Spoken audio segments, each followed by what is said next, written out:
Good afternoon. Live from New Delhi, you're watching DD India Live, India's voice to the world. I'm Shubhendu Ghosh, coming up in the next 30 minutes. In the wake of Cyclone Ditwa, India continues to provide all necessary aid and assistance to Sri Lanka under Operation Sagar Bandhu. Red alert in Tamil Nadu. Trump's special envoy Steve Witkoff to meet Russian President Vladimir Putin to discuss Ukraine peace talks.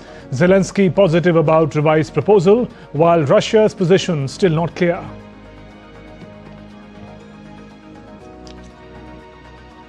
Trump holds talks on Venezuela as Maduro rejects what he calls a slave's peace amid mounting fears of military action. US confirms Admiral ordered second strikes on the alleged drug boat.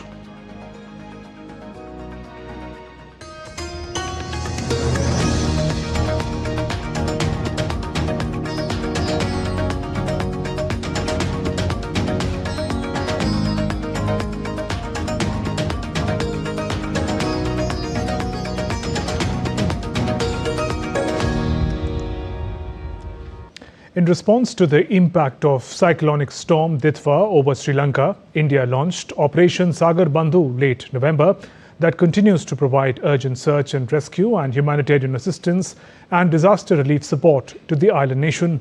In coordination with the Sri Lankan authorities, the Government of India immediately handed 9.5 tons of rations from 2 Indian Navy ships in Colombo, deployed 3 Indian Air Force aircraft for airlifting another over 31 tons of relief materials, including 2 Bhishma cubes, along with 5 persons medical team for on-site training and 80% special urban search and rescue teams of the National Disaster Response Force to assist in rescue efforts.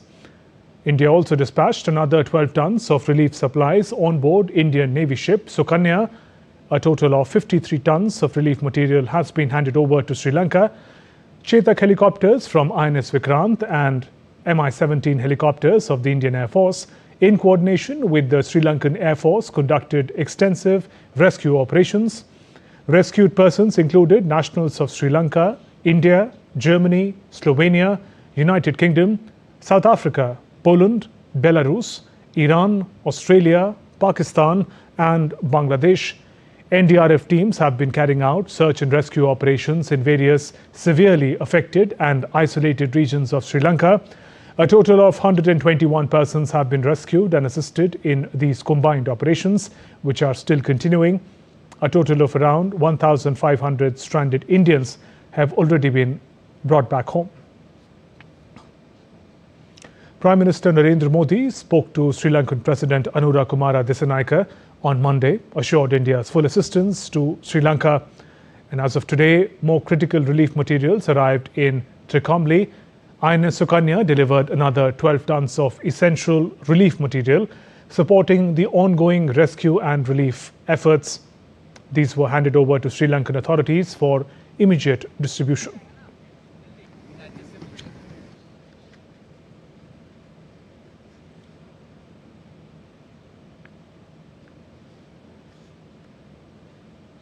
As India continues to stand by those who are in need of help, a 9-month pregnant woman in Puttalam was safely evacuated and given medical care by National Disaster Response Force team. The deep depression, a remnant of Cyclone Ditwa over the southwest Bay of Bengal, has recurved towards the south and moved southeast, inching closer to east coast. This movement has prompted a red alert for 4 northern Tamil Nadu districts. The Indian Met Department on Tuesday warned of extremely heavy rainfall over Chennai, Kanchipuram, Chengalpattu and Tiruvalluvar. According to the IMD, the weather system is now positioned at a minimum distance of about 35 kilometers from North Tamil Nadu Puducherry coast. The system is being monitored by the Doppler weather radars at Chennai and Sriharikota. Meanwhile, schools and colleges across South India's Chennai, Tiruvalluvar, Kanchipuram districts will remain closed on Tuesday following forecast of heavy rains triggered by Cyclone Ditwa. The decision was taken by district authorities late on Monday as a precautionary measure. Officials say the holiday has been declared to ensure student safety amid possibility of intense rains and waterlogging. Authorities have urged residents to remain cautious, avoid unnecessary travel, and follow further advisories issued by state government and disaster management agencies.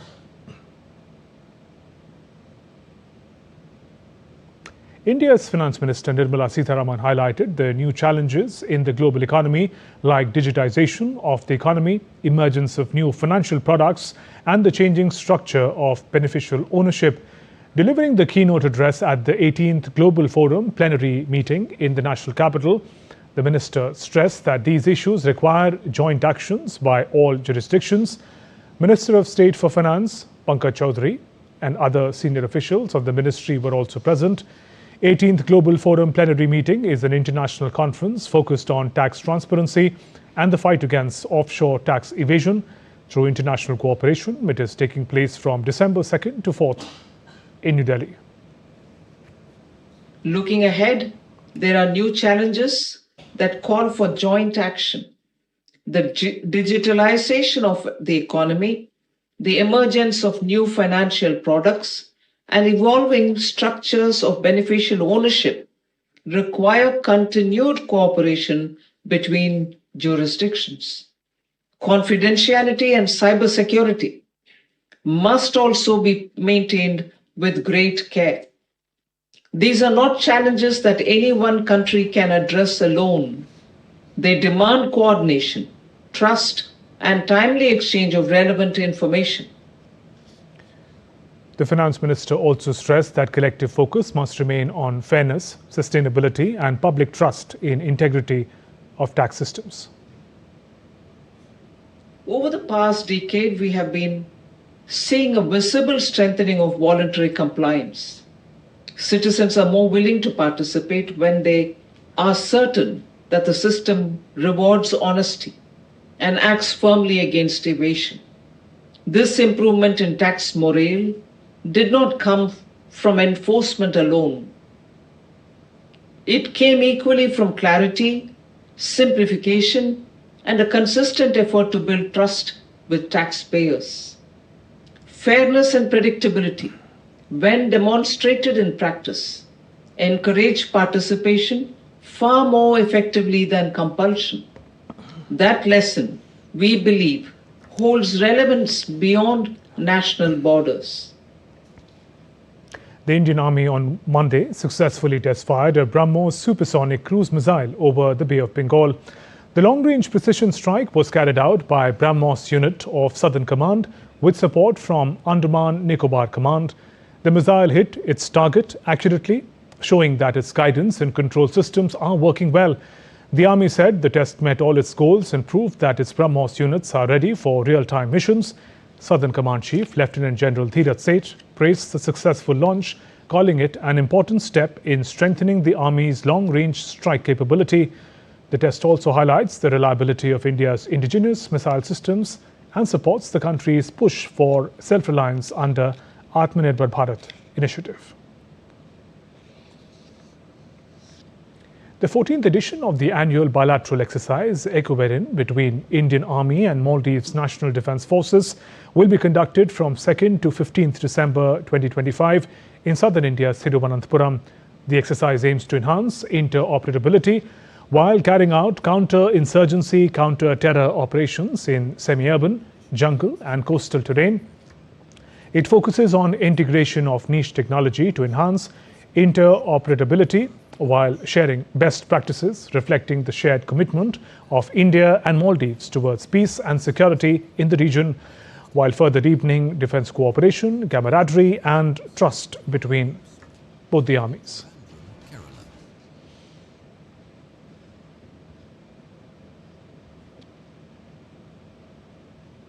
In other news, the 4th edition of Kashi Tamil Sangamam is beginning today, highlighting the deep civilizational and cultural ties between Tamil Nadu and Kashi. Centered on the theme, Let Us Learn Tamil, Tamil Karakalam, this year's edition places Tamil language learning at its core. Key initiatives include Tamil Karakalam, that is Tamil teaching in Varanasi schools, Tamil Karapom, that is study tours for 300 students from Kashi region to learn Tamil, and the Sage Agatsya vehicle expedition, which retraces the ancient cultural route from Tenakasi to Kashi. The extensive program, Kashi Tamil Samangam, was started in 2022 by Prime Minister Modi. Cultural and emotional bond that this event established between North and South India has continued to grow stronger. This time, 7 such groups are coming, comprising 1,400 delegates. These groups will visit Varanasi, Prayagraj and Ayodhya. In Kashi, they will tour major cultural and spiritual sites such as Kashi Vishwanath Temple, Kedar Ghat, Sarnath and Tamil heritage pockets. In each edition, different groups from Tamil Nadu, including students, teachers, writers, spiritual leaders and people associated with literature and crafts, are participating.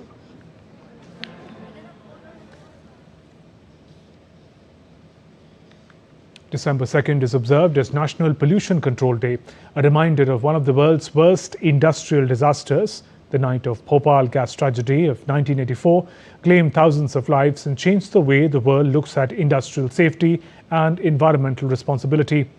In this report, DD India correspondent Aditya Srivastav explains why this day is marked and how pollution continues to remain a major global challenge.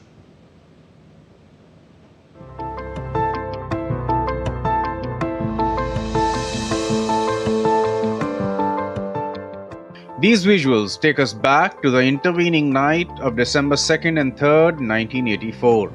The city of Bhopal was asleep when a silent killer began to spread across the air. At the Union Carbide pesticide plant, a highly toxic gas, methyl isocyanate or MIC, leaked uncontrollably. Just a few seconds of exposure to this gas can be fatal. The gas spread so rapidly that people had no chance whatsoever to react. Thousands died in their homes, on the streets, on the way to hospitals, and millions were affected. The Bhopal gas tragedy was not just an accident. It was a warning that industrial negligence and pollution can cost human lives at an unimaginable scale. That is precisely the reason why 2nd December is observed as the National Pollution Control Day. This pollution, we know that it is a big challenge, and that's why we observe 2nd of December as World Pollution Day. And this is observed in memory of the world's worst industrial tragedy which happened in Bhopal on the night of 2nd of December 1984. Pollution is not an ordinary thing. Ultimately, it not only leads to your health problems, but going to impact your overall life. Even after 40 years, pollution remains one of the gravest global challenges. Air is turning toxic, rivers are choking with waste, and soil is contaminated with plastics and chemicals. Human activities have indeed pushed the planet to the brink. Climate change, melting glaciers, and extreme weather, these are no longer distant scientific concerns. They are everyday realities affecting billions. These children are the living reminder of how deadly MIC was. They represent the 3rd and 4th generation of families affected by the gas leak, still suffering its consequences. National Pollution Control Day is not just about remembering the past, it is about talking responsibility for the future. Even today, air, water and soil pollution continues to threaten our health and environment. It is not just the responsibility of the government. Each one of us must adopt cleaner habits and contribute to reducing pollution. With camera person Vijay Sharma, Aditya Srivastav, DD India, Bhopal. People continue to grapple with the challenge of pollution. Moving on, 26th edition of India's own Hornbill Festival in Nagaland is underway at the Naga Heritage Village in Kisama, with performances by tribal troops. This time it has 6 partner countries: Austria, Malta, France, Ireland, UK and Switzerland. Arunachal Pradesh is a partner state. Ireland's cultural, artistic and academic engagements are now in full focus at Hornbill Festival 2025 as the official country partner for 2025. Ireland's presence is shaping the festival with rich cross-cultural program. The Irish delegation, led by Ambassador of Ireland to India, Kevin Kelly, highlighted deep cultural affinities between Ireland and Nagaland, from shared community values to traditions of storytelling, rituals and music. A major attraction this year is Burn, a new Irish folk ensemble formed by members of the acclaimed group the Mary Wallopers, performing traditional ballet and contemporary Irish music. The 10-day music festival aims at celebrating it as a grand tribute to Naga unity, heritage and global friendship. Let's now take a look at other stories making news today. The Department of Telecommunications has ordered smartphone manufacturers to pre-install the Sanchar Sathi app on new devices sold from March 2026 and to make sure that the app's functionalities are not disabled or restricted. Sanchar Sathi app will be used to verify authenticity of IMEIs used in mobile devices. The app, in its initial web-only form, was launched in 2023 to give telecom users a new channel to report fraudulent phone calls. 14th edition of Srijan Arts and Crafts Workshop for Children with Disabilities held in New Delhi to mark International Week of Disabilities. The event was organized in collaboration with Special Olympics Bharat and National Gallery of Modern Art. The event was aimed to provide creative expression, skill development and training in various art forms to children with disabilities. 36th Konark Dance Festival is a 5-day event in Konark, Odisha, which takes place from December 1st to 5th every year. The event showcases the best of India's traditional and classical dance forms, besides offering insights into the cultural heritage of the country. Still to come on this edition of DD India Live. US President Donald Trump's health report released. Australia unveils a roadmap to ramp up adoption of artificial intelligence. And Samsung unveils its first multi-folding smartphone.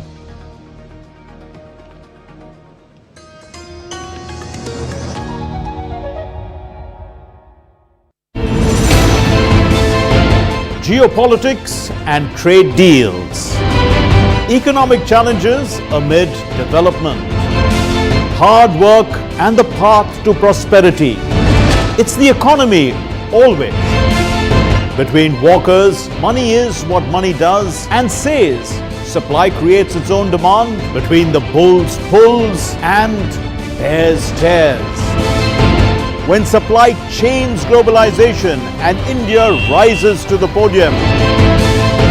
We'll get you centered with the economic brief at 8 p.m. every Thursday on DD India. Jharkhand will mesmerize you with majestic nature, rich heritage and colorful culture. Hello. Johar. It fits perfectly. Thank you. Full workout हो गया. Ready?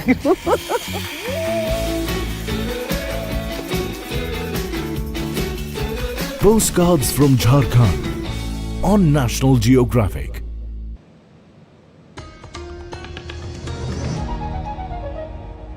Welcome back. You're watching DD India Live. I'm Shubhendu Ghosh. US President Donald Trump's special envoy, Steve Witkoff, is traveling to Moscow to present a peace plan proposal to Russian President Vladimir Putin.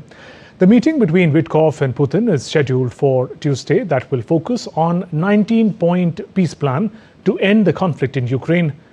Though Ukraine has expressed its willingness to accept the revised proposals, Russia has not made its position clear as yet. Meanwhile, French President Emmanuel Macron and Zelensky launched a flurry of diplomatic activity during hours-long talks at the Élysée Palace in Paris, where Zelensky said Kiev's priorities during peace talks with Russia remains its sovereignty and securing strong security guarantees for the country. Zelensky also expects to discuss key issues with his US counterpart, Donald Trump, as efforts to resolve the conflict continue. Перемовини йдуть. To be honest, the territorial issue is the most difficult. The issue of money, restoration, in my opinion, I speak honestly, and we talked about it, undoubtedly. without the presence of European partners, it is not easy to accept. It is difficult because the money is in Europe, and I think this is not fair. And earlier, Russia on Monday said its forces had captured the city of Pokrovsk in eastern Ukraine, a key military logistics hub, as well as the city of Volchansk in the northeast. Russian president thanked senior military commanders, said that they all understood the importance of the area. It comes shortly after high-level talks between US and Ukrainian officials in Florida on how to end the conflict. In other news, US President Donald Trump held talks with top advisors to discuss pressure campaign on Venezuela. The Oval Office meeting included senior members of Trump's national security team. As per the reports, though, no details of the talks were immediately available. Meanwhile, the White House confirmed Defense Secretary Pete Hegseth did authorize an admiral to conduct the strike that killed 11 people on a vessel from Venezuela, allegedly carrying illegal narcotics. White House is informed that a recent MRI conducted on President Donald Trump was preventive in nature, revealed that he was in good cardiovascular health. Trump underwent a magnetic resonance imaging MRI scan during a recent medical evaluation, but did not disclose the purpose of the procedure, which is not typical for standard checkups. The lack of details raised questions about whether full information regarding the president's health is being released in a timely fashion by the White House.